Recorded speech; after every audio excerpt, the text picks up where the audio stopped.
अध्याय 9 शुरू करना। काश ऐसा होता कि मैं कह सकता कि दौलत इकट्ठी करना मेरे लिए आसान रहा है, परंतु ऐसा नहीं था। तो इस सवाल के जवाब में मैंने किस तरह शुरू किया, मैं दिन प्रतिदिन के हिसाब से अपनी विचार प्रक्रिया को बताना चाहता हूँ। बड़े सौदों को खोजना सचमुच आसान है, मैं आपसे ये वादा कर सकता हूँ। यह मोटरसाइकिल चलाने की तरह है, थोड़े से अभ्यास के बाद आपको इसका पता ही नहीं चलता। जब पैसे की बात आती है तो आप अगर संकल्प कर लें तो थोड़ी देर डगमगाने के बाद आप संभल जाते हैं।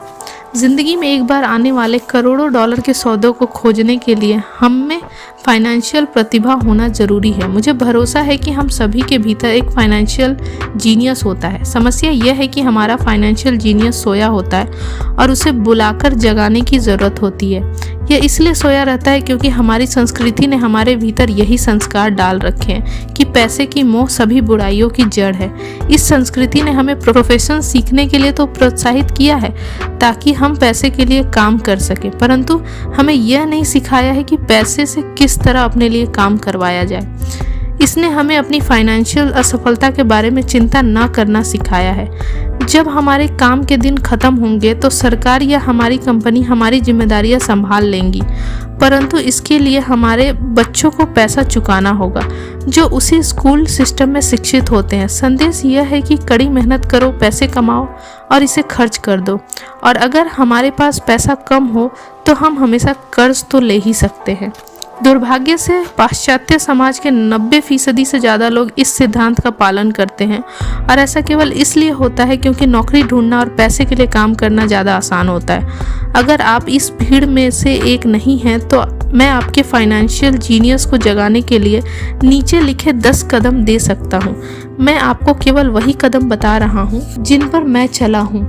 अगर आप इनमें से कुछ पर चलना चाहते हैं तो बहुत अच्छा, अगर आप इन पर नहीं चलना चाहते तो आप खुद के कदम बना लें। आपका फाइनेंशियल जीनियस इतना स्मार्ट होता है कि आप अपनी खुद की सूची बना सकते हैं। जब मैं पेरू में था तो 45 वर्ष के सोने की खुदाई करने वाले से मैंने पूछा कि उसे इतना भरोसा क्यों है कि उसे सोने की खदान मिल जाएगी। उसने जवाब दिया, सोना तो हर जगह है, ज़्यादातर लोगों की आंखें इसे नहीं देख पाती। और मैं कहूँगा कि यही सच है। रियल एस्टेट में मैं बाहर जा सकता हूँ और 4 या 5 संभावना भरे सौदे कर सकता हूँ, जबकि औसत व्यक्ति बाहर जाकर खाली हाथ लौट सकता है। जबकि हम दोनों एक ही इलाके में जाते हैं। इसका कारण यह है कि उन्होंने अपने फाइनेंशियल जीनियस को विकसित करने के लिए समय नहीं दिया है।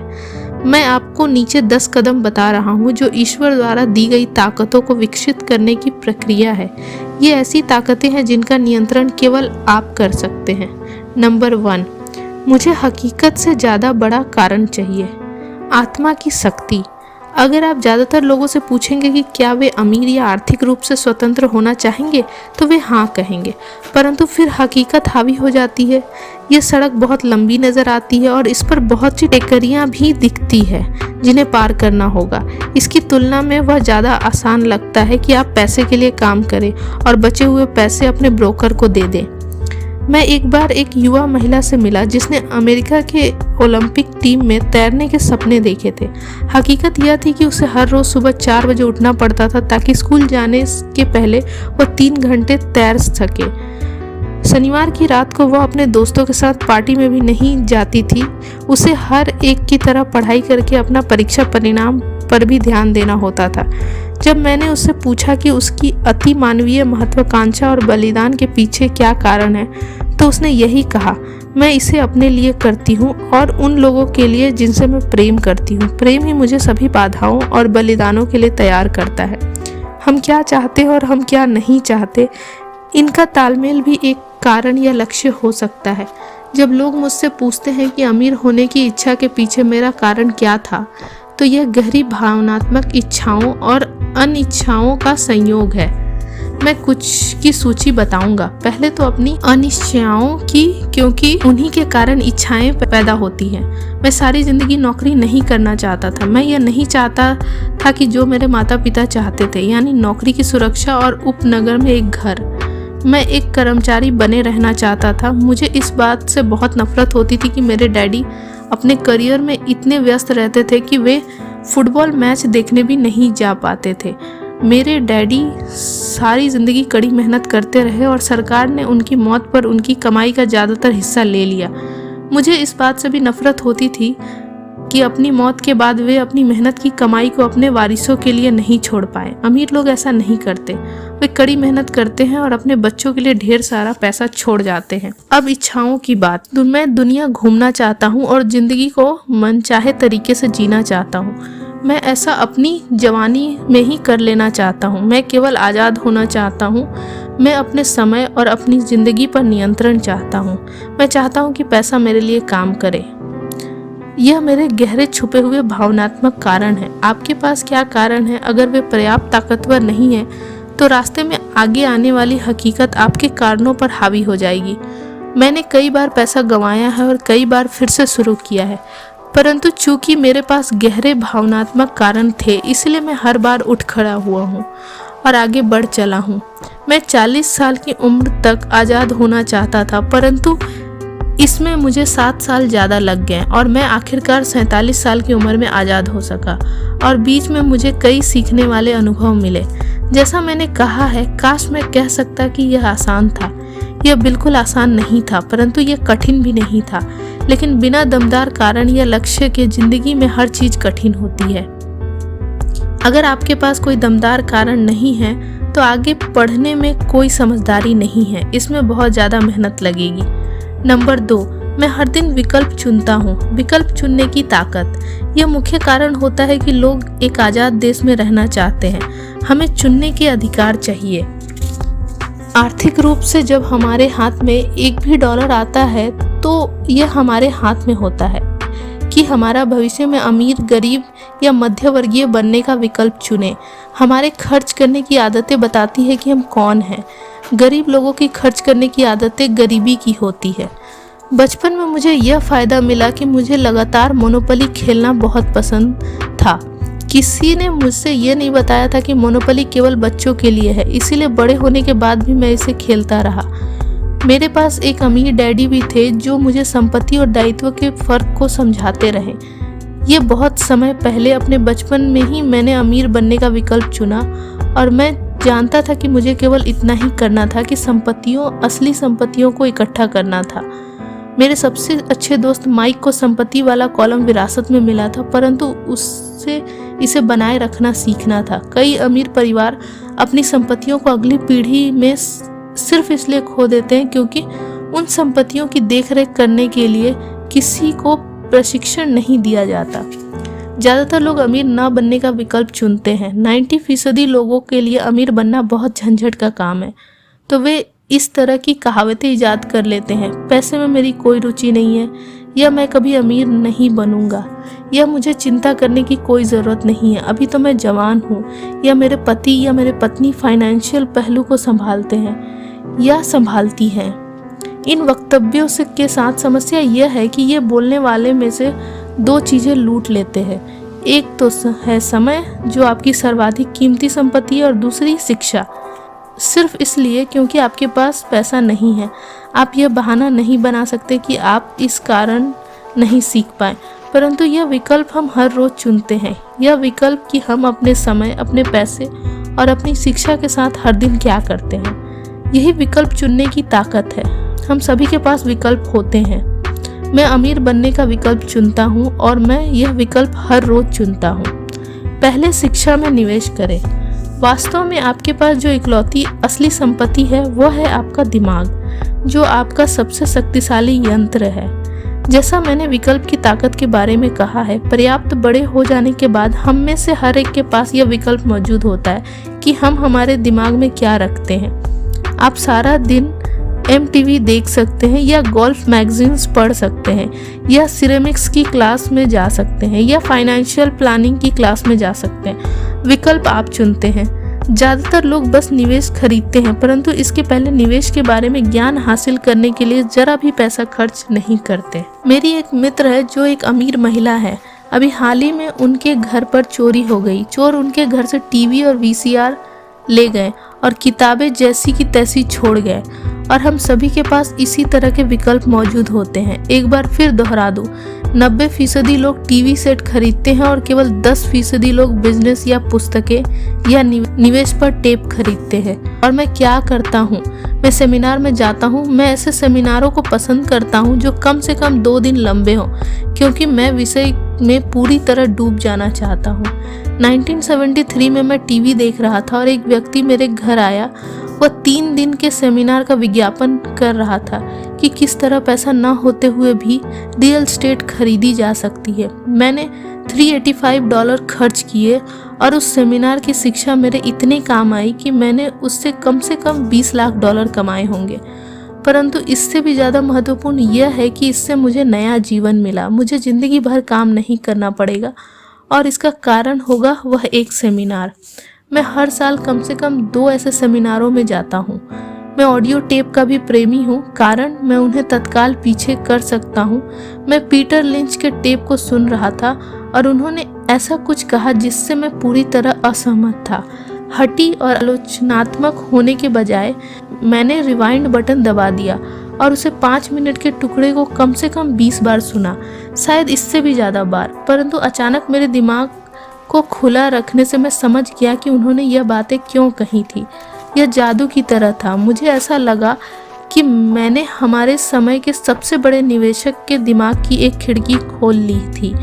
उनके ज्ञान और अनुभव के विराट संसाधनों में मुझे बहुत ज़्यादा गहराई और अंतर्दृष्टि मिली। इसका परिणाम यह हुआ कि मैं अब भी अपने पुराने तरीके से सोच सकता हूँ और मेरे पास उसी समस्या या स्थिति को देखने का पीटर का तरीका भी मौजूद होता है। मेरे पास एक विचार होने के बजाय 2 विचार होते हैं। किसी भी समस्या या प्रवृत्ति के विश्लेषण का एक और तरीका जिसे जानना बहुमूल्य है। आज मैं अक्सर कहता हूँ, पीटर लिंच इसे किस तरह करेंगे, या डोनाल्ड ट्रंप या वॉरेन बुफे या जॉर्ज सोरोस। मेरे पास उनकी बृहद मानसिक ताकत तक पहुँचने का रास्ता यही है कि मैं उनकी कही हुई बातों को सुनूं या उनकी लिखी हुई बातों को पढूं।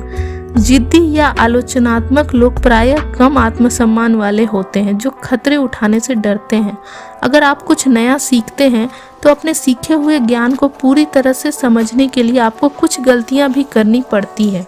अगर आपने यहाँ तक पढ़ लिया है तो एक बात तो तय है कि आप जिद्दी नहीं हैं। जिद्दी लोग पुस्तकें कम ही पढ़ते हैं या टेप कम ही खरीदते हैं। उन्हें इनकी क्या जरूरत है, वे ब्रह्मांड के केंद्र बिंदु है। ऐसे बहुत से बुद्धिमान व्यक्ति होते हैं जिनके सामने कोई नया विचार आने पर वे वाद विवाद करने लगते हैं, अगर वह नया विचार उनके सोचने के तरीके से अलग होता है। इस प्रकरण में उनकी तथाकथित बुद्धि उनकी हठधर्मिता के साथ मिलकर अज्ञान बन जाती है। हम सभी लोगों को जानते हैं जो उच्च शिक्षित है या जो मानते हैं कि वे बहुत स्मार्ट है, परंतु उनकी बैलेंस शीट एक अलग ही तस्वीर दिखाती है। जो व्यक्ति वास्तव में बुद्धिमान होता है वह नए विचारों का स्वागत करता है, क्योंकि नए विचार पहले के विचारों के साथ मिलकर अद्भुत संयोग कर सकते हैं। बोलने से ज़्यादा महत्वपूर्ण है सुनना। अगर यह सही नहीं होता तो भगवान ने हमें 2 कान और 1 मुंह नहीं दिए होते। बहुत से लोग अपने मुंह से सोचते हैं और सुनते समय नए विचारों तथा संभावनाओं को समझने की कोशिश भी नहीं करते। सवाल पूछने के बजाय वे बहस करने लगते हैं। मैं अपनी दौलत के बारे में दीर्घकालीन दृष्टि रखता हूँ। मैं फटाफट अमीर बनने की मानसिकता में भरोसा नहीं करता, जो ज़्यादातर लॉटरी खेलने वालों या कसीनो के जुआरियों में पाई जाती है। मैं शेयर खरीद सकता हूँ, शेयर बेच सकता हूँ, परंतु मैं शिक्षा के मामले में दूरगामी विचार रखता हूँ। अगर आप एक हवाई जहाज उड़ाना चाहते हैं तो आपको पहले इसे सीखने की सलाह देना चाहूँगा। मैं ऐसे लोगों को देखकर हमेशा स्तब्ध रह जाता हूँ जो स्टॉक या रियल एस्टेट खरीदते हैं परंतु अपनी सबसे बड़ी दौलत में बिल्कुल निवेश नहीं करते, जो कि उनका दिमाग है। केवल 1 या 2 बार घर खरीद लेने से आप रियल एस्टेट के क्षेत्र में विशेषज्ञ नहीं बन जाते। नंबर 3, अपने दोस्तों को सावधानी से चुनें। साथ रहने की ताकत। सबसे पहले तो मैं यह बता दूं कि मैं अपने दोस्तों को उनकी अमीरी के हिसाब से नहीं चुनता। मेरे ऐसे भी दोस्त हैं जिन्होंने गरीबी में जीने की कसम खाई है और ऐसे भी दोस्त हैं जो हर साल करोड़ों कमाते हैं। मुद्दे की बात यह है कि मैं उन सभी से सीखता हूँ और मैं पूरा मन लगाकर उनसे सीखने की कोशिश करता हूँ। मैं यह मानता हूँ कि मैंने अमीर लोगों की तलाश की है, परंतु मेरी नज़र उनकी दौलत पर नहीं बल्कि उनके ज्ञान पर थी। कई मामलों में ऐसे अमीर लोग मेरे अच्छे दोस्त बन गए, जबकि कई बार ऐसा नहीं हुआ। परंतु मैं आपको एक अंतर बताना चाहूँगा। मैंने यह पाया कि मेरे पैसे वाले दोस्त पैसे के बारे में बात करते हैं, और मेरा यह मतलब नहीं है कि उन्हें पैसे का घमंड है। वे इस विषय में रुचि रखते हैं, इसलिए मैं उनसे सीखता हूँ और वे मुझसे। मेरे वे दोस्त जो आर्थिक दलदल में फंसे हुए हैं, वे पैसे, व्यवसाय या निवेश के बारे में बात करना पसंद नहीं करते। उनकी नज़र में ऐसा करना मूर्खतापूर्ण या बेईमानी होता है। इसलिए मैं अपने गरीब दोस्तों से यह सीखता हूँ कि मुझे क्या नहीं करना चाहिए। मेरे कई दोस्त हैं जिन्होंने अपनी छोटी सी जिंदगी में अरबों डॉलर कमाए हैं। उनमें से 3 ने एक ही अनुभव बताया है। उनके गरीब दोस्त उनसे यह पूछने कभी नहीं आए कि उन्होंने ऐसा किस तरह किया है, परंतु वे उनसे 2 में से एक चीज या दोनों ही चीजों के बारे में मदद मांगने आए, कर्ज या नौकरी। चेतावनी: गरीब या डरे हुए लोगों की मत सुनिए। मेरे कई गरीब दोस्त हैं जिनसे मैं प्रेम भी करता हूं, परंतु वे जिंदगी के डरे हुए मुर्गे हैं। जब पैसे की बात आती है, खासकर निवेश की, तो उनकी नज़र में आसमान हमेशा गिरने वाला होता है। वे आपको हमेशा यह बता सकते हैं कि कोई चीज़ क्यों कामयाब नहीं होगी। समस्या यह है कि लोग उनकी बात सुनते हैं, और जो लोग इन निराशावादी विचारों को आंख मूंद कर मान लेते हैं, वे भी छोटे मुर्गे बन जाते हैं। जैसी एक पुरानी कहावत है, एक जैसे विचार वाले लोगों में सहमति होती है। अगर आप CNBC देखते हैं, जो निवेश की सूचना देने वाली सोने की खदान है, तो उनके पास अक्सर तथाकथित विशेषज्ञों का एक पैनल होता है।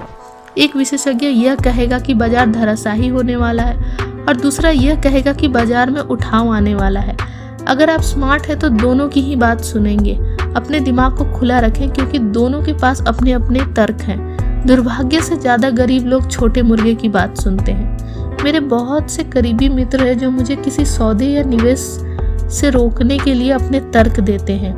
कुछ सालों पहले मेरे दोस्त ने मुझे बताया था कि वह इसलिए रोमांचित था क्योंकि उसे अपनी जमा पूंजी पर 6% ब्याज वाला बॉन्ड मिल गया था। मैंने उसे बताया कि मैं सरकार से 16% ब्याज कमा रहा हूँ। अगले ही दिन उसने मुझे एक लेख भेज दिया जिसमें यह लिखा था कि मेरा निवेश क्यों खतरनाक था। मैं सालों से 16% ब्याज कमा रहा हूँ, और वह अब भी 6% ब्याज ही ले रहा है। मैं तो यह कहूँगा कि दौलत बनाने में सबसे कठिन चीज़ यह है कि आप अपने प्रति ईमानदार रहें और भीड़ के साथ चलने की इच्छा न रखें। बाजार में आमतौर पर भीड़ सबसे बाद में आती है और इसीलिए हलाल हो जाती है। अगर मुख्य पृष्ठ पर किसी बड़े सौदे की खबर छपी है तो ज़्यादातर मामलों में बहुत देर हो चुकी है। किसी नए सौदे की तलाश करें। जैसा हम तैरने वालों से कहा करते हैं, हमेशा एक और लहर आती है। जो लोग जल्दबाजी करते हैं और किसी लहर पर देर से पहुंचते हैं, वे अक्सर धराशायी हो जाते हैं। स्मार्ट निवेशक बाजार की टाइमिंग को ध्यान में नहीं रखते। अगर एक लहर चली गई है तो वे अगली लहर की खोज करते हैं और खुद को पोजीशन में कर लेते हैं। ज़्यादातर लोगों के लिए यह मुश्किल इसलिए होता है क्योंकि जो लोकप्रिय नहीं है वह खरीदना उनके लिए डरावना होता है। डरपोक निवेशक उस भेड़ के झुंड की तरह होते हैं जो भीड़ के साथ ही चलते हैं, या उनका लालच उन्हें उस समय अंदर लाता है जब समझदार निवेशक मुनाफा कमाकर बाहर जा चुके होते हैं। समझदार निवेशक उस समय शेयर खरीदते हैं जब वह लोकप्रिय नहीं होता। वे जानते हैं कि वे खरीदते समय मुनाफा कमाते हैं, बेचते समय नहीं। वे धीरज से इंतजार करते हैं। जैसा मैंने कहा, वे मार्केट की टाइमिंग को ध्यान में नहीं रखते हैं। किसी तैरने वाले की तरह वे भी अगली बड़ी लहर के लिए खुद को पोजीशन कर लेते हैं। यह इनसाइडर ट्रेडिंग या अंदरूनी सौदेबाजी है। इनसाइडर ट्रेडिंग कानूनी और गैर कानूनी दोनों तरह की होती है, परंतु किसी भी तरह से देखें यह इनसाइडर ट्रेडिंग ही है। फर्क सिर्फ इतना होता है कि आप अंदर से कितनी दूरी पर हैं। अंदरूनी जानकारी रखने वाले अमीर दोस्तों को बनाए रखने का एक कारण यह भी होता है क्योंकि पैसा यहीं बनाया जाता है। यह सूचना के आधार पर बनाया जाता है। आप अगले उछाल के बारे में जान लेते हैं, प्रवेश कर लेते हैं और अगले गिराव के पहले बाहर निकल जाते हैं। मैं यह नहीं कहता कि इसे गैर कानूनी तरीके से करें, परंतु मैं यह जरूरी कहता हूँ कि आपको जानकारी जितनी जल्दी मिलेगी, आप उतने ही कम खतरे में उतना ही ज़्यादा लाभ कमा पाएंगे। दोस्त इसलिए होते हैं और यही फाइनेंशियल बुद्धि भी है। नंबर 4, किसी फॉर्मूले के विशेषज्ञ बन जाएं और फिर एक नया फॉर्मूला सीख लें। जल्दी सीखने की ताकत। ब्रेड बनाने के लिए हर बेकर का एक फॉर्मूला होता है, चाहे वह उसके दिमाग में ही क्यों ना हो। यही पैसा बनाने के बारे में भी सही है, इसीलिए धन को अक्सर डो भी कहा जाता है। हम में से ज़्यादातर लोग ने यह कहावत सुनी है, आप वह हैं जो आप खाते हैं। मैं इसी कहावत को दूसरी तरह से कहना चाहूँगा। मैं कहता हूँ, आप वह बनते हैं जो आप पढ़ते हैं। दूसरे शब्दों में, आप सावधान रहें कि आप क्या पढ़ रहे हैं या क्या सीख रहे हैं, क्योंकि आपका दिमाग इतना ज़्यादा ताकतवर है कि आप जिस चीज़ के बारे में सीखेंगे आप वही बन जाएंगे। उदाहरण के तौर पे, अगर आप कुकिंग सीखते हैं तो आप कुक बन जाते हैं। अगर आप कुक नहीं बनना चाहते हैं तो आपको कोई और विषय पढ़ना चाहिए, जैसे एक स्कूल टीचर। शिक्षण का अध्ययन कर लेने के बाद आप अक्सर शिक्षक बन सकते हैं और इसी तरह सिलसिला जारी रह सकता है। अपने अध्ययन के विषय को सावधानी से चुनें। जब पैसे की बात आती है तो ज़्यादातर लोगों के पास वही एक मूलभूत फॉर्मूला होता है जो उन्होंने स्कूल में सीखा था, और वह फॉर्मूला है पैसे के लिए काम करो। संसार में सबसे ज़्यादा लोकप्रिय फॉर्मूला यही है, जिसके कारण हर दिन करोड़ों लोग सुबह उठते हैं और काम पे जाते हैं, पैसे कमाते हैं, बिल चुकाते हैं और चेकबुक को बैलेंस करते हैं, कुछ म्यूचुअल फंड खरीद लेते हैं और फिर से काम पर चले जाते हैं। यही उनका मूलभूत फॉर्मूला या नुस्खा है। अगर आप जो कर रहे हैं उससे आप थक गए हैं या आप पर्याप्त नहीं कमा रहे हैं तो आपको अपने पैसे बनाने के फॉर्मूले को बदल लेना चाहिए। बहुत समय पहले जब मैं 26 साल का था, मैं सप्ताह अंत की एक कक्षा में भाग लिया जिसका शीर्षक था, किस तरह रियल एस्टेट फोरक्लोजर्स को खरीदे। मैंने एक फॉर्मूला सीख लिया। अगला कदम था अपने सीखे हुए सिद्धांत को असली जीवन में आजमा कर देखना। यहाँ पर ज़्यादातर लोग रुक जाते हैं। 3 सालों तक जब मैं जेरोक्स के लिए काम कर रहा था, मैं अपने खाली समय में फोरक्लोजर्स को खरीदने की कला में पारंगत होने की कोशिश करता रहा। मैंने उस फॉर्मूले से कई करोड़ डॉलर बनाए हैं, परंतु आज वह बहुत धीमा फॉर्मूला है और फिर भी बहुत से लोग इसका प्रयोग कर रहे हैं। एक बार मैं उसी फॉर्मूले का विशेषज्ञ बन गया तो मैं दूसरे फॉर्मूले की खोज करने लगा। कई कक्षाओं में मुझे कोई नई जानकारी सीधे रूप से नहीं मिली, परंतु मैं हमेशा कुछ न कुछ नया ज़रूर सीखा। मैंने ऐसी बहुत सी कक्षाओं में भाग लिया है जो केवल डेरिवेटिव्स सौदेबाजी के लिए आयोजित की गई थी और वस्तुओं के ऑप्शन सौदेबाजी के लिए तथा अराजकतावादियों के लिए आयोजित कक्षाओं में भी मैं गया हूँ। मैं अपने दायरे से पूरी तरह बाहर पहुँच गया था और एक ऐसे कमरे में था जहाँ परमाणु भौतिकी और स्पेस साइंस के विशेषज्ञों की भीड़ थी, परंतु मैंने वहाँ बहुत कुछ सीखा जिससे मेरा स्टॉक और रियल एस्टेट निवेश ज़्यादा अर्थपूर्ण और फायदेमंद बन गया। ज़्यादातर जूनियर कॉलेजों और सामुदायिक कॉलेजों में फाइनेंशियल प्लानिंग या पारंपरिक निवेश को खरीदने के तरीकों पर कक्षाएं आयोजित की जाती है। शुरुआत करने के लिए यह बहुत अच्छी जगह है, तो मैं हमेशा एक ज़्यादा तेज फॉर्मूले की खोज करता रहता हूँ। इसी कारण नियमित रूप से मैं एक दिन में जितना कमा लेता हूँ उतना कमाने में कई लोगों की पूरी जिंदगी लग जाएगी। एक और बात, आज की तेजी से बदल रही दुनिया में आप कितना जानते हैं यह ज़्यादा महत्वपूर्ण नहीं रह गया है, क्योंकि प्रायः आज आप जितना जानते हैं वह पुराना हो चुका है। महत्वपूर्ण यह है कि आप कितनी तेजी से सीखते हैं। ये कला अनमोल है। ज़्यादा तेज फॉर्मूले ढूंढने में यह बहुत काम आती है। पैसे के लिए कड़ी मेहनत करना एक पुराना फॉर्मूला है जो गुफा मानव के ज़माने में पैदा हुआ था। नंबर 5, खुद को सबसे पहले वेतन दें। खुद पर अनुशासन की ताकत। अगर आप खुद पर काबू नहीं रख पाते तो अमीर बनने की कोशिश भी ना करें। आपको इसके पहले मरीन कॉर्प्स या किसी धार्मिक संस्था में जाना चाहिए ताकि आपको खुद पर काबू रखना आ जाए। इस बात का कोई मतलब नहीं है कि निवेश करें, पैसा कमाएं और उसमें फूंक दें। खुद पर अनुशासन की कमी के कारण ही करोड़ों डॉलर की लॉटरी जीतने वाले लोग जल्द ही दिवालिया हो जाते हैं। वह खुद पर अनुशासन की कमी ही है जिससे तनख्वाह बढ़ने पर लोग तत्काल बाजार जाकर नई कार खरीद लेते हैं या विदेश यात्रा पर निकल जाते हैं। यह कहना कठिन है कि 10 कदमों में कौन सा सबसे ज़्यादा महत्वपूर्ण है, परंतु सभी कदमों में से इस कदम की विशेषज्ञता सबसे कठिन है, अगर यह आप में पहले से ही मौजूद ना हो। मैं तो यह भी कहना चाहूँगा कि खुद पर अनुशासन की कमी ही वह सबसे बड़ा कारण है जो लोगों को 3 समुदाय में बांटता है, अमीर, गरीब और मध्य वर्ग। सीधे तरीकों से कहें तो जिन लोगों में आत्मसम्मान कम होता है और जो फाइनेंशियल दबावों को ज़्यादा सहन नहीं कर पाते, वे कभी अमीर नहीं बन सकते। और कभी नहीं का मतलब होता है कभी नहीं।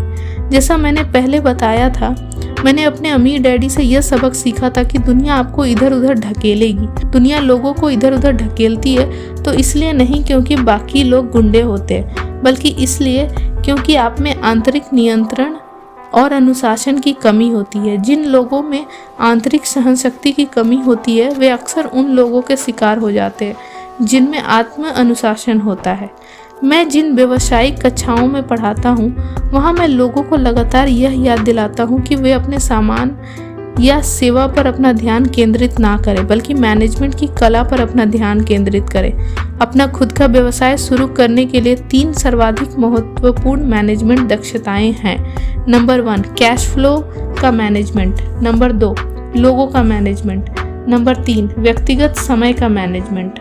मैं यह कहूँगा कि ये 3 दक्षताएं केवल व्यवसाय शुरू करने वालों के लिए नहीं, बल्कि सभी के काम की है। ये तीनों आपकी जीवन शैली में महत्वपूर्ण भूमिका निभाती है। व्यक्ति के रूप में, परिवार के सदस्य के रूप में, व्यवसाय में, किसी धर्मार्थ संगठन में, शहर या देश में। ये सभी दक्षताएं आत्म अनुशासन के साधने से बढ़ जाती है। मैं खुद को सबसे पहले भुगतान करे सिद्धांत को हल्केपन से नहीं लेता। जॉर्ज क्लासन की पुस्तक the richest man in Babylon में खुद को सबसे पहले भुगतान करे का वक्तव्य सबसे पहले आया था। इस पुस्तक की करोड़ों प्रतियां बिक चुकी हैं, परंतु हालांकि करोड़ों लोग इस जबरदस्त जुमले को दोहराते हैं, बहुत कम लोग ही इस सलाह का पालन करते हैं। जैसा मैंने कहा है, फाइनेंशियल साक्षरता अंक पढ़ने की योग्यता देती है और अंक कहानी बता देते हैं। किसी आदमी के इनकम स्टेटमेंट और बैलेंस शीट देखकर मैं तत्काल यह देख सकता हूँ कि जो लोग खुद को सबसे पहले भुगतान करें के सिद्धांत का राग अलापते रहते हैं, वे दरअसल इसका कितना पालन करते हैं। एक चित्र 1000 शब्दों के बराबर होता है। तो एक बार फिर हम एक ऐसे लोगों के फाइनेंशियल स्टेटमेंट्स की तुलना करें जो खुद को सबसे पहले भुगतान करते हैं और जो ऐसा नहीं करते। यहाँ पे एक चित्र दी गई है जो कि वीडियो में डाल दी गई है। वे लोग जो खुद को सबसे पहले भुगतान करते हैं। चित्रों का अध्ययन करें और देखें कि क्या आप कुछ अंतर पकड़ सकते हैं। इसके लिए कैश फ्लो का समझ जरूरी है, जिससे कहानियां बताई जाती है। ज़्यादातर लोग अंक देखते हैं और कहानी को अनदेखा कर देते हैं। अगर आप सचमुच कैश फ्लो की ताकत को समझना शुरू कर देते हैं तो आपको जल्द ही यह पता चल जाएगा कि अगले पृष्ठ पर दिए गए चित्र में कहाँ गड़बड़ी है और 90% लोग क्यों जिंदगी भर कड़ी मेहनत करते हैं और इसके बाद उन्हें सोशल सिक्योरिटी जैसी सरकारी मदद की ज़रूरत क्यों होती है। क्या आप इसे देख सकते हैं? पिछले पृष्ठ पर दिया हुआ चित्र उस व्यक्ति के काम को दर्शाता है जो खुद का भुगतान सबसे पहले करता है। हर महीने अपने मासिक खर्चों का भुगतान करने से पहले वे अपने संपत्ति वाले कॉलम में पैसा डालते हैं। हालांकि करोड़ों लोगों ने क्लासेंस की पुस्तक पढ़ी है और खुद को सबसे पहले भुगतान करे का सिद्धांत समझा है, परंतु हकीकत में वे खुद को सबसे आखिर में भुगतान करते हैं। अब मैं आप में से उन लोगों की चीख पुकार सुन सकता हूँ जो अपने बिल्स का भुगतान सबसे पहले करने में गंभीरतापूर्वक विश्वास करते हैं, और मैं यह भी सुन सकता हूँ कि सभी जिम्मेदार लोग अपने बिल समय पर चुकाते हैं। मैं ये नहीं कहता कि आप गैर जिम्मेदार हो जाएं या अपने बिल का भुगतान ना करें। मैं सिर्फ यह कहता हूँ कि आप वही करें जो यह पुस्तक आपको सिखाती है, यानी खुद को सबसे पहले पैसा दें। और पिछले पृष्ठ पर दिया गया चित्र इसी सिद्धांत का सही लेखांकन चित्र है, जबकि बाद में आने वाला चित्र पूरी तरह से गलत है। यहाँ पे एक और चित्र दी गई है जो कि वीडियो में डाला गया है। ऐसा व्यक्ति जो हर एक को पहले चुकाता है, आखिर में उसके पास कुछ नहीं बचता। मेरी पत्नी और मेरे पास कई बुक कीपर्स, अकाउंटेंट्स और बैंकर हैं, जिन्हें शुरू में हमारे इस खुद को सबसे पहले पैसा दे सिद्धांत से बहुत समस्या होती थी। इसका कारण यह है कि यह फाइनेंशियल प्रोफेशनल्स भी दरअसल वही करते हैं जो कि जनता करती है, यानी खुद को सबसे आखिर में पैसा देते हैं। वे बाकी लोगों को सबसे पहले पैसा देते हैं। मेरे जीवन में ऐसे महीने भी आए हैं जब किन्हीं कारणों से मेरा कैश फ्लो मेरा बिल्स से काफ़ी कम रहा है, फिर भी मैंने खुद को ही सबसे पहले पैसा दिया। मेरे अकाउंटेंट और बुक कीपर चीखने लगे, वे आपके पीछे पड़ जाएंगे, आपको जेल भी हो सकती है, आप अपनी क्रेडिट रेटिंग बिगाड़ लेंगे, वे लोग बिजली काट देंगे। मैंने फिर भी सबसे पहले खुद को ही पैसा दिया। आप पूछेंगे क्यों?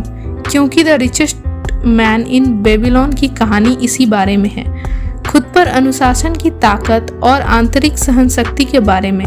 इसे बोलचाल की भाषा में गुर्दा भी कह सकते हैं। जैसा मेरे अमीर डैडी ने मेरी नौकरी के पहले माह में मुझे बताया था कि ज़्यादातर लोग दुनिया की ठोकरें सहन करते रहते हैं। पैसे वसूलने वाला आता है और आप या तो पैसे चुकाओ, वरना तो आप उसे पैसे दे देते हैं और आप खुद को पैसे नहीं देते हैं। एक सेल्स क्लर्क कहता है, आप इसे अपने चार्ज कार्ड में डाल दें। आपका रियल एस्टेट एजेंट आपसे कहता है, आगे बढ़े चलो, घर खरीदने पर सरकार आपको टैक्स में छूट देती है। पूरी पुस्तक दरअसल इसी बारे में है। आप में धारा के विरुद्ध जाने का और अमीर बनने का गुर्दा होना चाहिए। हो सकता है कि आप कमज़ोर ना हो, परंतु जब पैसे की बात आती है तो कई लोगों का हौसला पस्त होने लगता है। मैं ये नहीं कहता कि आप गैर जिम्मेदार बने।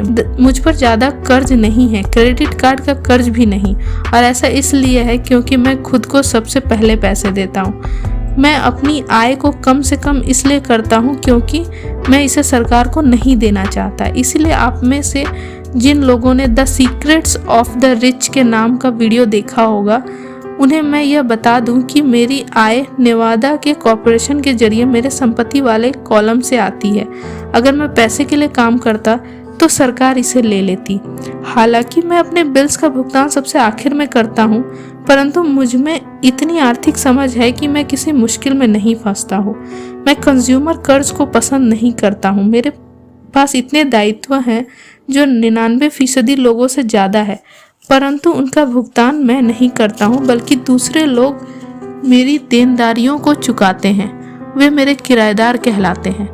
तो खुद को पैसा देने का पहला नियम यह है कि कभी कर्ज में मत फंसो। हालांकि मैं अपने बिल्स का भुगतान सबसे आखिर में करता हूँ, परंतु मैं केवल कुछ महत्वहीन बिल्स ही बचा कर रखता हूँ। दूसरी बात यह है कि जब भी मेरे पास पैसा कम होता है, तब भी मैं खुद को ही सबसे पहले पैसे देता हूँ। मैं कर्ज देने वालों और सरकार को चीखने देता हूँ। जब वे कठोर होते हैं तो मुझे अच्छा लगता है। क्यों? क्योंकि ये लोग मुझ पर एक एहसान कर रहे हैं। वे मुझे प्रेरित कर रहे हैं कि मैं जाऊं और ज़्यादा पैसा कमाऊं। तो मैं खुद को सबसे पहले पैसा देता हूं, उन पैसों को निवेश करता हूं और कर्ज देने वालों को चीखने देता हूं। मैं वैसे आमतौर पे उन्हें सही समय पे भुगतान कर देता हूँ। मेरी पत्नी और मेरी साख बहुत अच्छी है। हम केवल दबाव में नहीं आते हैं और कर्ज उतारने के लिए अपनी बचत का इस्तेमाल नहीं करते, ना ही उसके लिए अपने स्टॉक को बेचते हैं। इसमें बहुत ज़्यादा समझदारी नहीं है। तो जवाब यह है, नंबर 1, ऐसे बड़े कर्ज में ना फंसे जिसका भुगतान आपको करना हो। अपने खर्चों को सीमित रखें, अपनी संपत्ति को सबसे पहले बनाएं, फिर बड़ा घर या शानदार कार खरीदें। चूहा दौड़ में फंसे रहना समझदारी नहीं है। नंबर 2, जब आपके पास पैसा कम हो तो दबाव को बढ़ने दें और अपनी बचत या निवेश को खर्च ना करें। उस दबाव को अपनी फाइनेंशियल प्रतिभा को प्रेरित करने के लिए इस्तेमाल करें, ताकि आप ज़्यादा पैसा कमाने और अपने बिल्स का भुगतान करने के लिए नए तरीकों के बारे में सोच सकें। इससे ज़्यादा पैसा कमाने की आपकी योग्यता भी बढ़ेगी और आपकी फाइनेंशियल वृद्धि भी ज़्यादा विकसित होगी। मैं कई बार फाइनेंशियल भट्टी में तपा हूँ और मैंने अपने दिमाग का इस्तेमाल करके ज़्यादा आमदनी हासिल की है और यह ध्यान रखा है कि मेरे संपत्ति वाले कॉलम को कोई नुकसान ना पहुँचे।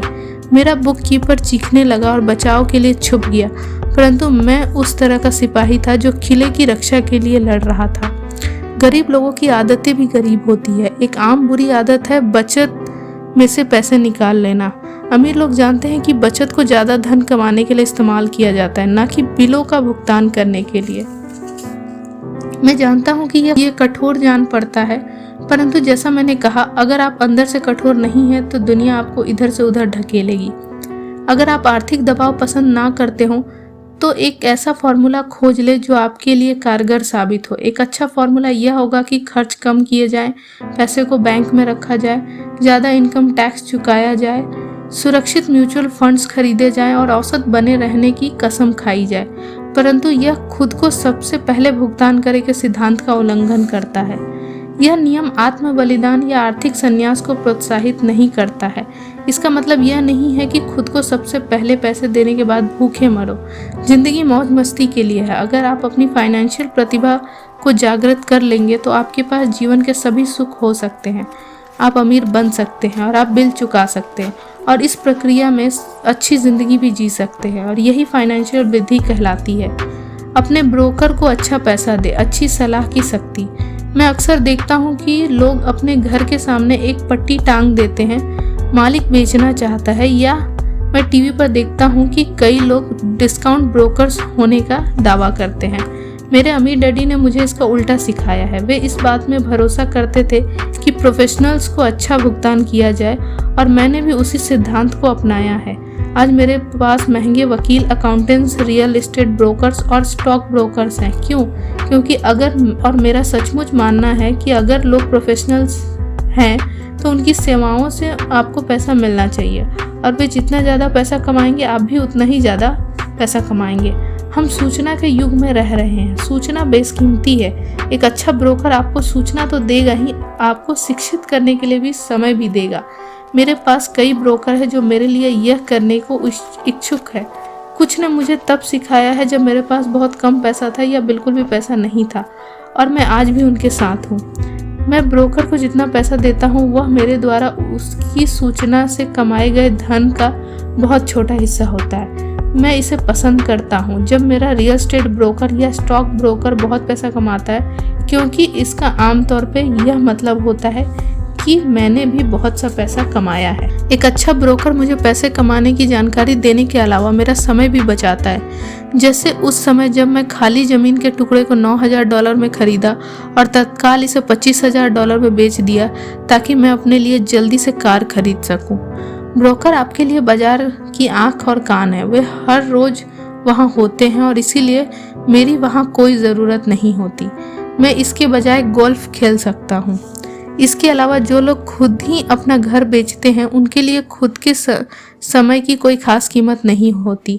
मैं कुछ पैसे बचाने के चक्कर में अपना समय क्यों खराब करूं, जबकि इस समय को मैं ज़्यादा पैसा कमाने या अपने अंतरंग लोगों के साथ बिताने में इस्तेमाल कर सकता हूं।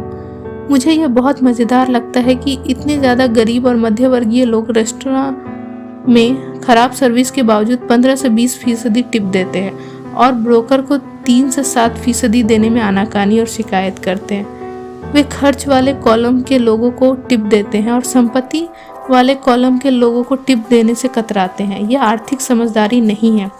सभी ब्रोकर एक जैसे नहीं होते। दुर्भाग्य से ज़्यादातर ब्रोकर सेल्समैन होते हैं।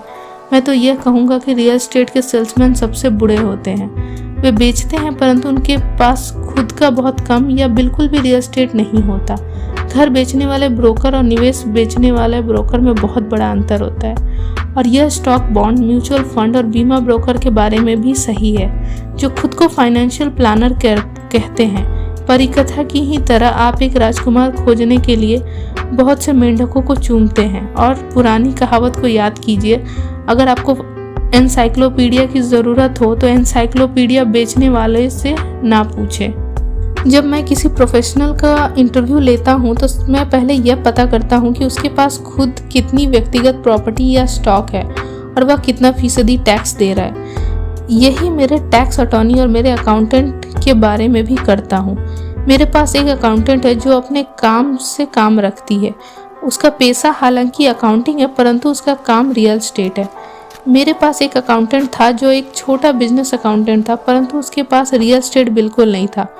मैंने अकाउंट बदल लिया क्योंकि हम एक व्यवसाय को प्रेम नहीं करते थे। ऐसा ब्रोकर खोजे जो आपके सर्वश्रेष्ठ हितों को ध्यान में रखता हो। कई ब्रोकर आपको शिक्षित करने के लिए समय निकाल लेंगे और वे आपके द्वारा खोजी गई सर्वश्रेष्ठ संपत्ति साबित हो सकते हैं। बस उदार रहें और वे भी आपके प्रति उदार रहेंगे। अगर आप उनके कमीशन में कटौती करने के बारे में ही सोचते रहेंगे तो वे आपके आसपास क्यों रहना चाहेंगे। यह विशुद्ध और आसान सा तर्क है। जैसा मैंने पहले कहा था, मैनेजमेंट की दक्षताओं में से एक लोगों का मैनेजमेंट है। कई लोग केवल ऐसे लोगों को मैनेज कर पाते हैं जो उनसे कम स्मार्ट हो और जिन पर उनकी सत्ता हो, जैसे किसी ऑफिस में अधीनस्थ। कई दोयम दर्जे के मैनेजर्स ही बने रहेंगे और उन्हें कभी तरक्की नहीं मिलेगी, क्योंकि वे यह तो जानते हैं कि नीचे वालों के साथ कैसे काम किया जाता है, परंतु वे यह नहीं जानते कि ऊपर वालों के साथ कैसे काम किया जाता है। असल दक्षता है कि किसी तकनीकी क्षेत्र में अपने से श्रेष्ठ और ज़्यादा स्मार्ट व्यक्तियों को मैनेज करना और उन्हें अच्छे पैसे देना। इसीलिए कंपनियों में बोर्ड ऑफ डायरेक्टर्स होता है, आपके पास भी होना चाहिए, और यह फाइनेंशियल समझदारी है। नंबर 7, इंडियन दाता बने। यह बिना कुछ दिए पाने की ताकत है। जब अमेरिका में गोरे लोग गए तो उन्हें अमेरिकी इंडियंस की सांस्कृतिक परंपरा से झटका लगा। उदाहरण के तौर पे अगर किसी गोरे आदमी को ठंड लगती थी तो इंडियन उसे कंबल दे देते थे। श्वेत प्रवासी इसे उपहार समझ लेते थे, और जब इंडियन कंबल वापस मांगता था तो उन्हें बहुत बुरा लगता था। इंडियंस को भी बुरा लगता था जब उन्हें यह पता चलता था कि श्वेत प्रवासी कंबल वापस नहीं करना चाहते थे। इस तरह इंडियन दाता वाक्यांश पैदा हुआ, एक छोटी सी सांस्कृतिक नासमझी के कारण। संपत्ति के कॉलम की दुनिया में इंडियन दाता बनना दौलत के लिए बहुत जरूरी है। परिष्कृत निवेशक का पहला सवाल यह होता है कि मेरा पैसा मुझे कितनी जल्दी वापस मिल जाएगा। वे यह भी जानना चाहते हैं कि उन्हें मुफ्त में क्या मिल रहा है। इसीलिए निवेश पर वापसी इतनी महत्वपूर्ण है। उदाहरण के तौर पर मुझे एक छोटा रियल एस्टेट मिला जो मेरे घर से थोड़ी ही दूरी पर था। बैंक $60,000 चाहती थी और मैंने $50,000 की बोली लगाई, जो उन्होंने सिर्फ इसलिए स्वीकार कर ली क्योंकि बोली के साथ $50,000 का चेक भी लगा हुआ था। उन्होंने यह महसूस किया कि मैं गंभीर था। ज़्यादातर निवेशक यह कहेंगे कि क्या आप अपना बहुत सा पैसा फंसा नहीं रहे? क्या इस पर लोन लेना ज़्यादा बेहतर नहीं होता? इसका जवाब है, इस मामले में बिल्कुल नहीं। मेरी निवेश कंपनी जाड़े के महीनों में इसे वेकेशन रेंटल के रूप में इस्तेमाल करती है। जब प्रवासी पक्षी एरिज़ोना से आते हैं और इसे 4 महीनों के लिए $2,500 किराए पर दे देती है, तो बाकी के 8 महीनों में इसका किराया केवल $1,000 होता है। मेरा पैसा लगभग 3 सालों में वापस आ गया था। अब मैं इस संपत्ति का मालिक हूँ जो हर महीने मेरी आमदनी बढ़ाती रहती है। यही स्टॉक के बारे में किया जाता है। पराया मेरा ब्रोकर मुझे सलाह देता है कि मैं किस कंपनी के स्टॉक में काफ़ी पैसा लगाऊं, क्योंकि उसके विचार से वह कंपनी कोई ऐसा कदम उठाने वाली है जिससे उसके शेयर में तेजी आ जाएगी, जैसे कोई नया सामान बाजार में लाने वाली है। मैं अपने पैसे को 1 हफ्ते से लेकर 1 महीने तक लगाए रखता हूँ, और जब शेयर की कीमतें बढ़ती है तो फिर मैं अपना मूल धनराशि को निकाल लेता हूँ और बाजार के उतार चढ़ाव से बेफिक्र हो जाता हूँ, क्योंकि मेरी मूल रकम वापस आ चुकी है और दूसरी संपत्ति पर काम करने के लिए तैयार है। इस तरह मेरा पैसा जाता है और फिर बाहर आ जाता है, और मैं एक ऐसी संपत्ति का मालिक बन जाता हूँ जो एक तरह से मुझे मुफ्त में मिलती है। यह सच है कि मैंने कई मौक़ों पर पैसा खोया भी है, परंतु मैं उतने ही पैसों से खेल खेलता हूँ जितने का नुकसान मैं सहन कर सकता हूँ। मैं यह कहूँगा कि औसत 10 निवेशों पर मुझे 2 या 3 में बहुत फ़ायदा होता है, जबकि 5 या 6 में कोई लाभ हानि नहीं होती, और 1, 2, 3 में घाटा भी खाता हूँ। परंतु मैं अपने नुकसान को उसी पैसे तक सीमित कर लेता हूँ जो कि मेरे पास उस समय होते हैं। जो लोग जोखिम से नफरत करते हैं वे अपने पैसे को बैंक में रख देते हैं, और दीर्घ काल में उनकी बचत कुछ नहीं से बेहतर ही होती है, परंतु आपको अपना पैसा वापस निकालने में बहुत लंबा समय लग जाता है, और ज़्यादातर मामले में तो आपको इसके साथ कुछ भी मुफ्त नहीं मिलता है। पहले तो वे टोस्टर किया करते थे, परंतु आजकल ऐसा बिरले ही होता है। मेरे हर निवेश पर एक ना एक चीज़ मुफ्त होनी चाहिए। एक छोटा सा रियल एस्टेट, एक मिनी स्टोरेज, खाली ज़मीन का टुकड़ा, घर, स्टॉक शेयर्स या ऑफिस बिल्डिंग, और जोखिम सीमित भी होनी चाहिए। इस विषय पर इतनी ज़्यादा पुस्तकें लिखी जा चुकी है कि मैं इसमें नहीं जाना चाहूँगा। मैकडॉनल्ड के मशहूर रे क्रॉक हैमबर्गर फ्रेंचाइजी इसलिए नहीं बेचते थे क्योंकि उन्हें हैमबर्गर से प्यार था, बल्कि इसलिए क्योंकि उन्हें उस फ्रेंचाइजी के साथ आने वाला रियल एस्टेट मुफ्त मिलता था। तो समझदार निवेशकों को ब्याज की दर से ज़्यादा चीज़ों का ध्यान रखना चाहिए। आपका पैसा वापस मिल जाने पर आपके पास क्या संपत्ति आती है, यह भी महत्वपूर्ण है। यही फाइनेंशियल समझदारी है। नंबर 8, संपत्ति से विलासिता की चीज़ें खरीदी जाती है। केंद्रित करने की शक्ति। मेरे एक दोस्त का बेटा बहुत खर्चीला था और उसकी जेब में ऐसा लगता था जैसे छेद हो गया हो। 16 साल की उम्र में स्वाभाविक रूप से उसे अपनी कार चाहिए थी। बहाना यह था कि सभी दोस्तों के मम्मी डैडी ने अपने बच्चों के लिए कार खरीदी है। यह लड़का अपनी बचत में से पैसे निकालकर नकद कार खरीदना चाहता था। ऐसे समय में उसके डैडी ने मुझसे सलाह मांगी, आप क्या सोचते हो कि मुझे उसे ऐसा करने देना चाहिए या मैं भी दूसरे पिताओं की तरह उसे कार खरीद कर दे दूं? इसके जवाब में मैंने कहा, कुछ समय के लिए तो ठीक है, परंतु लंबे समय के लिए आप उसे क्या सिखा पाएंगे?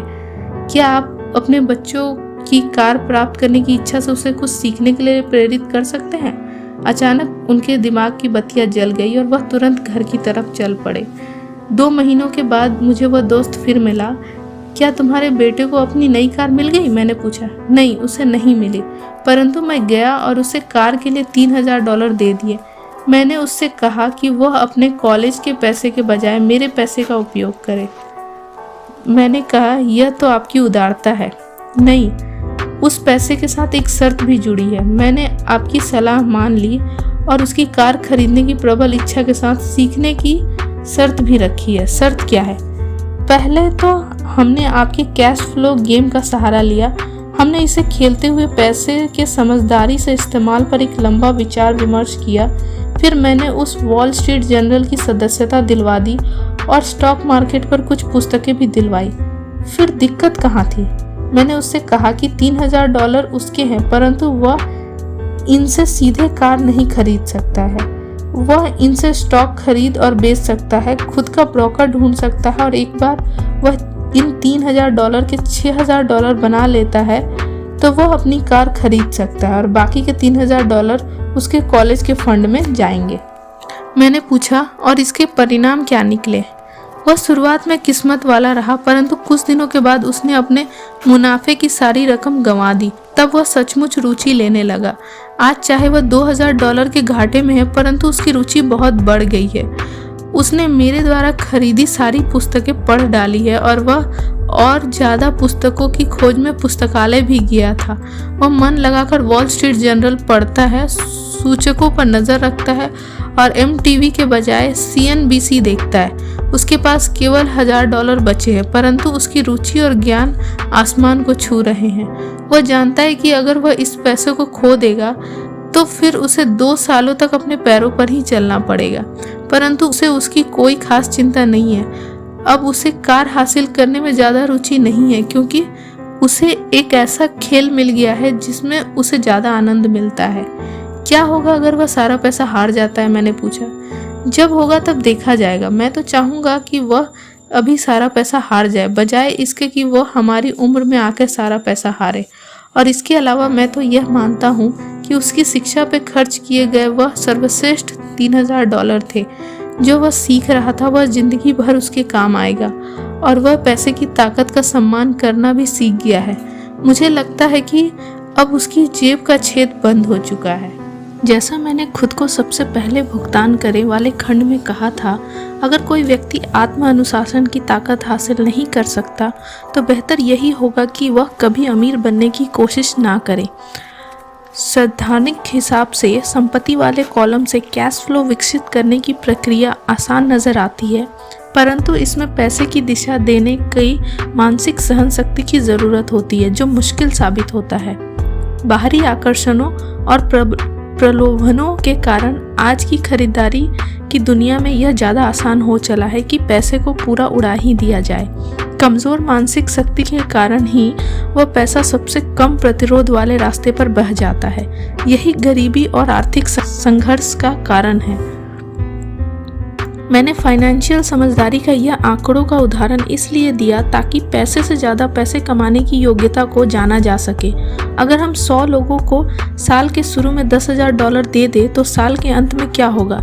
80 के पास कुछ भी नहीं बचेगा। वास्तव में कई तो ज़्यादा कर्ज में दबे होंगे, क्योंकि उन्होंने नई कार, फ्रिज, टीवी, वीसीआर या छुट्टियों के लिए नकद पैसा दिया होगा। 16 ने उस $10,000 को 5 से 10% बढ़ाया होगा। 4 ने इसे $20,000 या लाखों डॉलर तक बढ़ाया होगा। हम किसी प्रोफेशन को सीखने के लिए स्कूल जाते हैं ताकि हम पैसे के लिए काम कर सकें। मेरे विचार में यह सीखना भी महत्वपूर्ण होता है कि पैसे से अपने लिए कैसे काम करवाया जाता है। मैं भी हर व्यक्ति की तरह विलासिता की वस्तुओं से प्रेम करता हूँ। अंतर यह है कि कई लोग अपनी विलासिता को कर्ज लेकर खरीदते हैं। यह पड़ोसियों से प्रतियोगिता करने का एक जाल है। जब मैं कार खरीदना चाहता था तब आसान रास्ता यही था कि मैं अपने बैंकर को बुलाकर लोन ले लेता, परंतु मैंने दायित्व वाले कॉलम को बढ़ाने की बजाय संपत्ति वाले कॉलम पर ध्यान केंद्रित रखा। अब तो मुझे आदत पड़ चुकी है कि मैं अपने खर्च की इच्छा से प्रेरित होता हूँ कि किस तरह उसके लिए अतिरिक्त पैसे जुटा सकूं। आजकल प्रायः हम अपनी मनचाही चीज़ों को खरीदने के लिए कर्ज लेने पर ध्यान केंद्रित करते हैं और पैसा बनाने पर ध्यान केंद्रित नहीं करते हैं। यह रास्ता कुछ समय के लिए तो आसान है, परंतु लंबे समय के लिए यह बहुत मुश्किल साबित होता है। यह एक ऐसी बुरी आदत है जो हमें इंसानों के रूप में और राष्ट्र के रूप में भी है। याद रखिए, आसान रास्ते अक्सर मुश्किल बन जाते हैं और मुश्किल रास्ते अक्सर आसान बन जाते हैं। जितनी जल्दी आप खुद को और अपने प्रियजनों को पैसे के शासक के रूप में प्रशिक्षित कर लेंगे, उतना ही आपके लिए बेहतर होगा। पैसा बहुत बड़ी ताकत है। दुर्भाग्य से लोग पैसे की ताकत को अपने खिलाफ इस्तेमाल करते हैं। अगर आप में पैसे की समझ कम है तो पैसा आपके ऊपर राज करेगा। यह आपसे ज़्यादा स्मार्ट होगा। अगर पैसा आपसे ज़्यादा स्मार्ट बन जाएगा तो आप इसके लिए ज़िंदगी भर काम करते रहेंगे। पैसे के ऊपर शासन करने के लिए आपको इससे ज़्यादा स्मार्ट बनना होगा। फिर पैसा वही करेगा जो आप इससे कहेंगे। यह आपकी आज्ञा का पालन करेगा। इसके गुलाम होने की बजाय आप इसके मालिक होंगे। यही आर्थिक समझदारी है। नंबर 9, नायकों की ज़रूरत, मिथक की ताकत। जब मैं छोटा था तब मैं विली मेज, हैंक आयरन, योगी बेरा का बहुत बड़ा प्रशंसक था। वे मेरे आदर्श थे।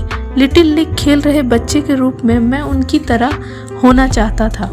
मैंने उनके बेसबॉल कार्ड भी सहेज के रखे थे। मैं उनके बारे में सब कुछ जान लेना चाहता था। मैं उनके बारे में सभी आंकड़े जानता था, उनके बैटिंग की औसत, उनको मिलने वाली धनराशि और वे किस तरह बड़े हुए, सब कुछ। मैं सब कुछ इसलिए जानना चाहता था क्योंकि मैं उनके जैसा बनना चाहता था। 9 या 10 साल की उम्र में मैं जब बेसबॉल खेलने के लिए मैदान पर जाता था तो मैं नहीं जाता था, बल्कि मेरे रूप में योगी या हैंक मैदान पर उतरते थे। यह सीखने का सबसे सशक्त तरीकों में से एक है जो हम बड़े होने के बाद खो देते हैं। हम अपने नायकों को खो देते हैं। हम अपने नौसिखिएपन को खो देते हैं। आज मैं अपने घर के पास छोटे बच्चों को बास्केटबॉल खेलते देखता हूँ। कोर्ट पर वे छोटे जॉनी नहीं होते, वे तो माइकल जॉर्डन, सर चार्ल्स या क्लाइड होते हैं। आदर्श नायकों की नकल करना ज्ञान प्राप्त करने का सच्चा और सशक्त तरीका है, और इसीलिए जब ओजी सिम्पसन की तरह का नायक बदनाम होता है तो इतनी चीख पुकार मचती है। यह किसी अदालती कार्रवाई से ज़्यादा होता है। यह एक आदर्श नायक को खो देना चाहता है, एक ऐसा व्यक्ति जिसकी तरह बनने का सपना लोग बचपन से सजोए थे और जिसकी पूजा करते थे।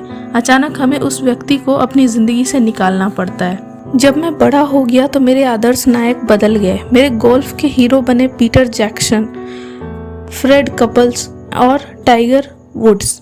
मैं उनके शॉट की नकल करता हूँ और उनके बारे में मैं सब कुछ पढ़ने की कोशिश करता हूँ। मेरे आदर्श नायकों में Donald Trump, Warren Buffett, Peter lynch, George Soros और जिम रॉजर्स भी हैं। बड़ा हो जाने के बाद मैं उनके आंकड़े उसी तरह जानता हूँ जिस तरह की अपने बचपन में बेसबॉल हीरोज़ के आंकड़े जानता था। मैं अनुसरण करता हूँ जब वॉरेन बुफे निवेश करते हैं और बाजार के बारे में उनके नज़रिए के बारे में मैं सब कुछ पढ़ने की कोशिश करता रहता हूँ। मैं पीटर लिंच की पुस्तक भी इसलिए पढ़ता हूँ ताकि स्टॉक चुनने की उनकी तकनीक को समझ सकूँ, और मैं डोनाल्ड ट्रंप के बारे में भी इसलिए पढ़ता हूँ ताकि यह जान सकूँ कि वे किस तरह सौदे करते हैं। जिस तरह मैदान पर बेसबॉल के लिए बैटिंग करते जाते समय मैं खुद की भूमिका में नहीं था, उसी तरह जब मैं बाजार में उतरता हूँ या मैं कोई सौदा करता हूँ तो मैं अवचेतन रूप से ट्रंप की बहादुरी की अभिनय करता हूँ, या जब मैं किसी प्रवृत्ति का विश्लेषण करता हूँ तो मैं उससे इस तरह देखता हूँ जैसे पीटर लिंच यह काम कर रहे हों। आदर्श नायक होने से हम अपनी कच्ची प्रतिभा के बृहद स्रोत का दोहन करते हैं, परंतु आदर्श नायक हमें प्रेरित करने से भी ज़्यादा काम करते हैं। वे चीज़ों का ज़्यादा आसान बना देते हैं। चीज़ें आसान दिखने के कारण हम भी उन्हीं की तरह बनना चाहते हैं। अगर वे ऐसा कर सकते हैं तो मैं भी ये कर सकता हूँ। जब निवेश की बात आती है तो ज़्यादातर लोग इसे बहुत कठिन समझते हैं। इसकी बजाय उन्हें आदर्श नायकों की तलाश करनी चाहिए जो इसे आसान बना देते हैं। नंबर 10, सिखाओ और आपको हासिल होगा। देने की शक्ति। मेरे दोनों डैडी शिक्षक थे। मेरे अमीर डैडी ने मुझे ऐसा सबक सिखाया जो मेरे साथ ज़िंदगी भर चल रहा है, और वह सबक था परोपकार करना या देना। मेरे पढ़े लिखे डैडी ने अपने समय और ज्ञान के द्वारा दूसरों को बहुत दिया, परंतु शायद ही कभी अपना पैसा दिया हो। जैसा कि मैं बता चुका हूँ, वे सामान्यतः कहा करते थे कि वे तभी देंगे जब उनके पास कुछ अतिरिक्त धन होगा, और उनके पास कभी भी अतिरिक्त धन नहीं होता था। मेरे अमीर डैडी ने पैसा भी दिया और शिक्षा भी। वे देने के सिद्धांत में पक्का यकीन रखते थे। अगर आपको कुछ चाहिए तो आपको पहले कुछ देने की ज़रूरत है। वे हमेशा कहा करते थे, जब आपका हाथ तंग होता था तब भी वे अपने चर्च या अपने पसंदीदा धर्मार्थ संस्था को दान देते थे।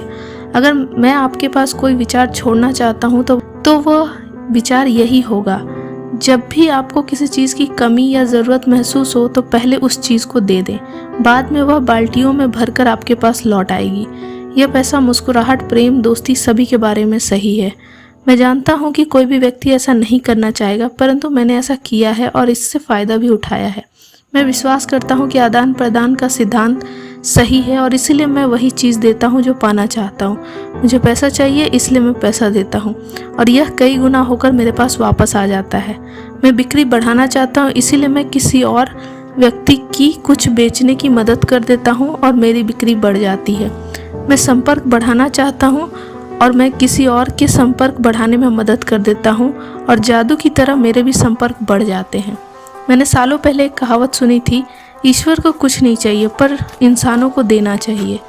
मेरे अमीर डैडी अक्सर कहा करते थे कि गरीब लोग अमीरों से ज़्यादा लालची होते हैं। उन्होंने इसे समझाते हुए कहा कि अगर कोई व्यक्ति अमीर है तो वह व्यक्ति दूसरों द्वारा चाही गई कुछ चीज़ दे रहा है।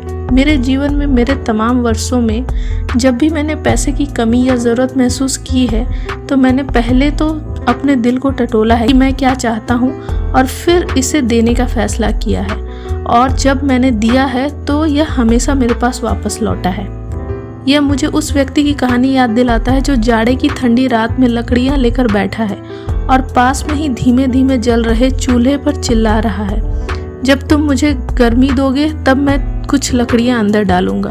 और जब पैसे, प्रेम, सुख, बिक्री और संपर्क की बात आती है तो हर व्यक्ति को यही याद रखने की ज़रूरत है कि जो आप चाहते हैं पहले उसे आप दे दें, और यह कई गुना होकर आपके पास लौट आएगा।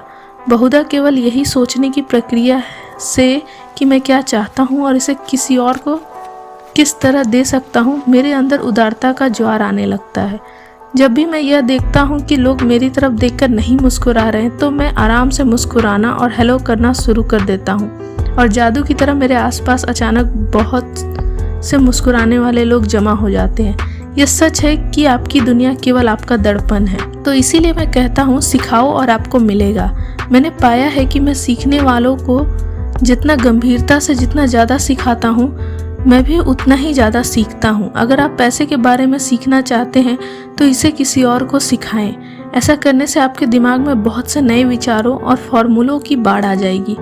ऐसे भी समय आए हैं जब मैंने दिया है और कुछ भी वापस नहीं लौटा, या जो मुझे मिला वह मैं नहीं चाहता था, परंतु करीबी जांच और आत्म अवलोकन से मुझे पता चला कि उन मामलों में मैं देने के लिए नहीं दे रहा था बल्कि पाने के लिए दे रहा था। मेरे डैडी ने शिक्षकों को सिखाया और वे एक मास्टर टीचर बन गए। मेरे अमीर डैडी ने युवा लोगों को अपना बिजनेस करने का तरीका सिखाया। मैं पीछे पलटकर देखता हूँ कि यह सीखने वालों की अपने ज्ञान के प्रति उदारता ही है जिसके कारण वे ज़्यादा स्मार्ट बन गए। इस दुनिया में ऐसी ताकतें जो हमसे ज़्यादा स्मार्ट हैं, आप वहाँ खुद अपने दम पर पहुँच सकते हैं, परंतु उन ताकतों की मदद से वहाँ पहुँचना ज़्यादा आसान होता है। आपको बस इतना ही करना है कि आप उदार हों और वे ताकतें भी आपके प्रति उदार होंगी।